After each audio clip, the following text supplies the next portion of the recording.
คนเฮาสิพาเจ้าของไปลำบากได้จักรอบวะแต่ฮู้ว่าทุกครั้งที่ไปโคตรมีความสุขเลยสวัสดีครับมื้อนี้เฮา2คนกำลังสิเดินทางไปสังขบุรีจังหวัดกาญจนบุรีด้วยระยะทาง370กิโลจากนวนครปทุมธานีกับมอเตอร์ไซค์คันนี้นะครับมาเบิ่งกันว่าพวกเฮาจะใช้เวลาเดินทางกันจักชั่วโมงสิเบิดค่าน้ำมันไปจักบาทไปเบิ่งกันเลยครับ 7:50 ออกเดินทางลุย 9:20 ถึงอำเภอบางเลนไปกันต่อ 9:50 ถึงโรงพยาบาลกำแพงแสนไปกันต่อ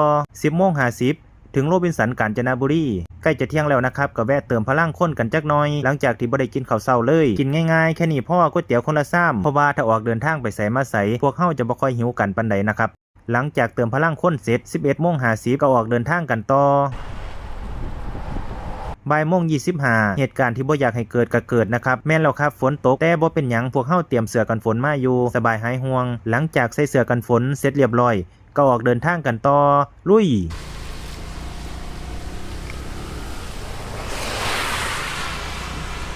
และแล้วนะครับ 16:40 น.พวกเฮาก็มาฮอดสังขบุรีอย่างปลอดภัยนะครับฝนก็ตกชุ่มช่ำตลอดทางเอาโลดอันดับแรกที่เฮาต้องเฮ็ดนะครับคือหาห้องพักซะก่อนเพราะว่าพวกเฮาบ่ได้จองล่วงหน้าเดี๋ยวสิบ่มีหม้องนอนกันนะครับพวกเฮาหากันอยู่พักนึงและพวกเฮาก็ได้หม้องนี้นะครับใต้ร่มคะเนียงโฮมสเตย์ราคาเบาๆคืนละ600 บาทมีทุกอย่างเลยนะครับเดี๋ยวสิพาเข้าไปเบิ่งข้างในได้แบบนี้เลยนะครับมีกระจกมีโซฟาทีวีพัดลมแอร์แล้วก็เตียงใหญ่ๆนะครับเดี๋ยวสิพาไปเบิ่งห้องน้ำกันนะครับในห้องน้ำก็มีเครื่องทำน้ำอุ่นให้นำนะครับสะอาดดีโอเคเลยล่ะครับ 17:30 น.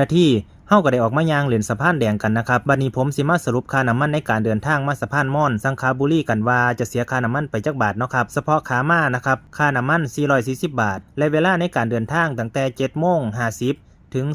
16:50 ใช้เวลาไป10ชั่วโมงกว่านะครับเพราะว่าเฮาบ่ได้ขี่เร็วก็เลยใช้เวลาโดนพวกเฮาจะพักอยู่นี่2มื้อ1คืนนะครับไปเบิ่งบรรยากาศตอนเย็นๆของสะพานม่อนกันดีกว่าครับก็จะมีผู้คนออกมาย่างเล่นถ่ายรูปกันเรื่อยๆนะครับ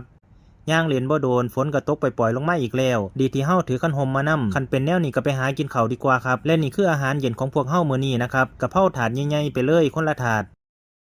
หลังจากกินข้าวเสร็จพวกเฮาก็จะกลับห้องพักกันนะครับเพราะว่ามื้ออื่นมีภารกิจให้ตื่นเช้าหลังจากฮอดห้องก็ได้พากันอาบน้ำปะแป้งเมื่อยมาเบิดมื้อแล้วก็ขอตัวนอนก่อนนะครับมื้อที่2ของพวกเฮาอยู่สังขบุรีนะครับเช้านี้นะครับพวกเฮาก็สิไปตักบาตรกันทางห้องพักเพิ่นก็เตรียมของให้พวกเฮาใส่ตะกร้าแบบนี้เลยนะครับพร้อมกับชุดที่พวกเฮาใส่เพิ่นก็เตรียมไว้ให้คือกันเป็นจังไดครับคือผ้าม่าบ่6 โมงเช้านิดๆไปครับไปใส่บาตรกันทางที่พวกเฮาสิไปต้องย่างข้ามสะพานแดงนะครับเขาบอกว่าพระที่มาบิณฑบาตมี2ฝั่งนะครับแต่ฝั่งที่พวกเฮาสิไปใส่บาตรอยู่ฝั่งสะพานแดงพระสงฆ์มีประมาณ5รูปมีเท่าใดก็ใส่ให้เบิดเลยครับหลังจากใส่บาตรแล้วนะครับพวกเฮาก็จะไปย่างเหรียญสะพานใหม่กันนะครับไปเบิ่งน้องๆสาวม่อนเอาของเทิ่นทั้งหัวล่อนักท่องเที่ยวมาขอถ่ายรูปนะครับก็เป็นวิธีดั้งเดิมของเขาล่ะครับการเรียนเส้นมาก็ได้ค่ะใช่เลยอยากสิบอกว่าอากาศเช้าๆอยู่นี่ดีอีหลีมันเฮ็ดให้เฮาสดชื่นทั้งวิวแม่น้ำภูเขาสายหมอกมันเฮ็ดให้เฮาหิ้วใจหายเมื่อยอีหลีและที่พลาดบ่ได้นะครับก็คือการถ่ายรูปเก็บให้เบิดทุกมุมแล้วค่อยมาเลือกที่หลังใครยังบ่เคยมาก็อยากให้ลองมาสัมผัสเบิ่งจักเทื่อนึงนะครับบ่แน่อาจสิติดใจก็ได้นะครับยังมีอีกหลายจุดที่พวกเฮาบ่ได้ไปแต่ได้มาซ้ำนี้ก็ดีใจแล้วครับก่อนกลับก็ขอกินกาแฟซะก่อนนะครับเจอกันใหม่โอกาสหน้าเด้อสังขบุรี